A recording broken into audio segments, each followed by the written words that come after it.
소식 전해드립니다. 뉴스 따라잡기 코너인데요. 얼마 전에 병원 응급실을 찾은 한 50대 남성이 진료를 받지 못하고 방치돼 있다가 숨진 사실이 알려지면서 논란이 일고 있습니다. 네, 특히 논란이 된 이유는 이 남성이 이전에 내지 못한 병원비 17,000원 때문에 진료를 받지 못했다는 주장이 나왔기 때문인데요. 네. 이수은 기자가 스튜디오에 나와 있습니다. 지금 병원 측에서 주장하는 내용은 어떤 건가요?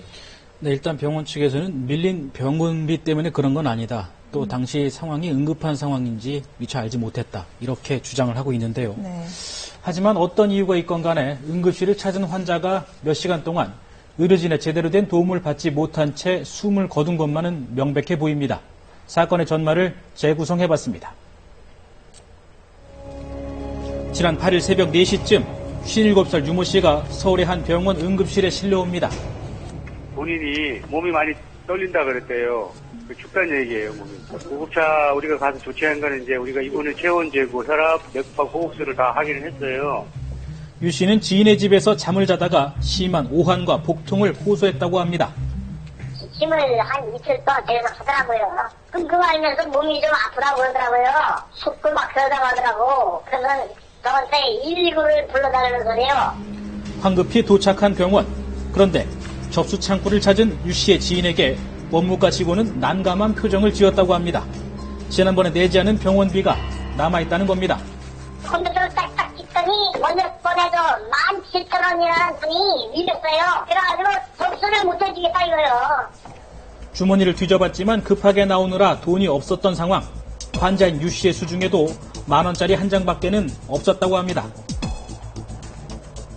일단 이제 돈 한 푼도 없고 교통카드만 갖고 왔었어요. 10,000원짜리 딱 있다고 그러더라고요. 그래서 10,000원 갖다가 접수를 갖다 줬죠. 10,000원밖에 없으니까 어떻게 해주십시오. 그랬더니 안 된대요. 뾰족한 방법 없이 대기실에 머물러야 했던 환자와 보호자.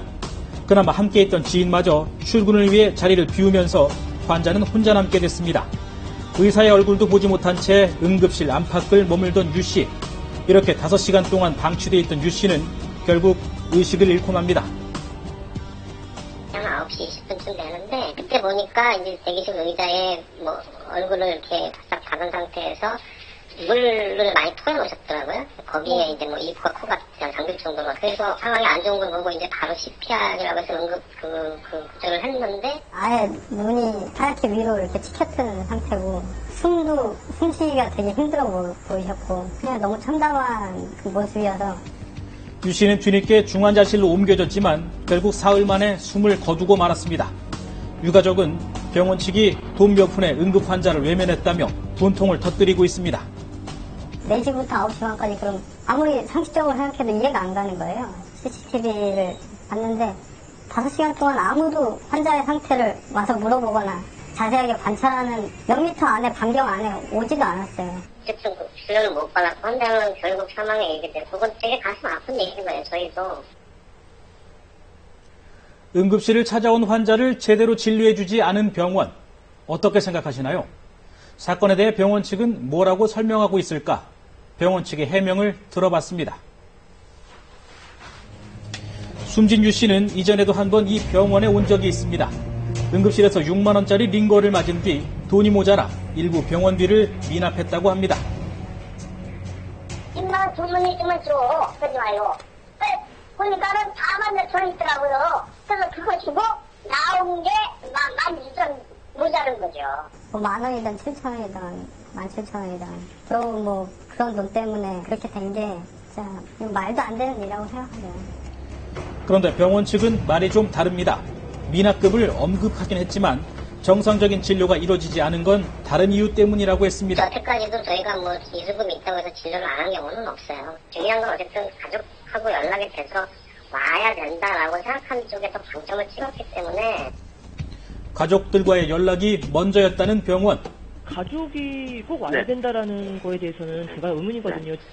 진료 받으러 왔는데 진료를 보거나 필요하면 입원을 하거나 할 때 저희 생각에서는 어쨌든 친가족이 누군가 와서 그 상황을 같이 책임져 주기를 바라는 거죠. 숨진 환자가 2달 전 병원에 왔을 때 거친 행동을 보였기 때문에 가족들과의 연락을 먼저 요구했다는 겁니다. 숙련 문제는 좀 심한데 이분도 술을 드셨고 옛날에 거치생각했던 전력이 있는 데다가 당일에도 술을 드시고 오셨기 때문에 가족들이 와서 같이 있으셔야 된다. 그래도 응급진료가 먼저 아니냐는 질문에는 당시 환자를 응급한 상태로 인식하지 못했다고 해명했습니다. 그럴 땐 걸어서 들어오셨고요. 침대에 있다가 이제 화장실 간다고 또 나가셨고 물 마시겠다고 뭐 해서 뭐 나가시고 해서 이제 잘 다니셨어요. 그 응급한 상황이라고 판단될 만한 증거 사실은 없었기 때문에. 여기에 대해 응급의료 전문가들은 어떻게 생각하고 있을까? 환자의 상태들이 계속적으로 바뀔 수 있는 그런 가능성들이 있기 때문에 수시로 30분 내지 1시간마다 자주 환자를 체크하는 것들은 응급실에 있어서는 어떤 필수적인 진료 과정이라고 할 수가 있습니다. 그래서 한 번, 두 번만 보고 그 환자가 응급이다 아니다라고 판단하는 것들은 굉장히 어떤 위험한 어떤 진료의 모습이라고 할 수 있습니다.